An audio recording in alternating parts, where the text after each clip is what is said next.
बङ्गुर व्यवसायले चाहिँ मान्छे करोडपति पनि बन्दो रहेछ र कुनै रोडपति पनि बन्न बेर लाउँदैन रहेछ। यो व्यवसाय गर्दाखेरि चाहिँ जबरजस्ती हात हालेर चाहिँ काम छैन रहेछ। त्यस सम्बन्धी एकदमै जानकार भएर अनि अनुसन्धान गरेर सबै मिलाएर गर्यो भने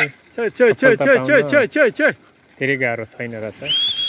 यो बङ्गुर व्यवसाय गर्नु पर्यो भने पनि बङ्गुर सम्बन्धी चाहिँ सबै कुरो जान्यो भने अनि बङ्गुरलाई दिने दाना पानी अनि यो औषधि सम्बन्धी ज्ञान भयो भने त्यस राम्रै हुने रहेछ।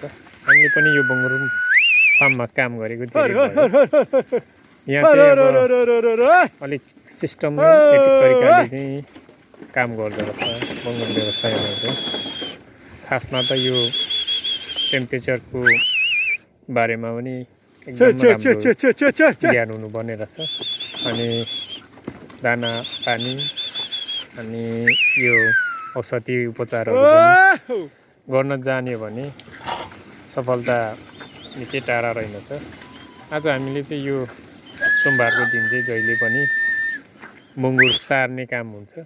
यो बङ्गुरहरू चाहिँ एक ठाउँमै मात्र राखेर चाहिँ पाल्ने गर्दैन, किनभने यो ठाउँ ठाउँमा चेन्ज गरेर पाल्यो भने चाहिँ राम्रो हुने रहेछ।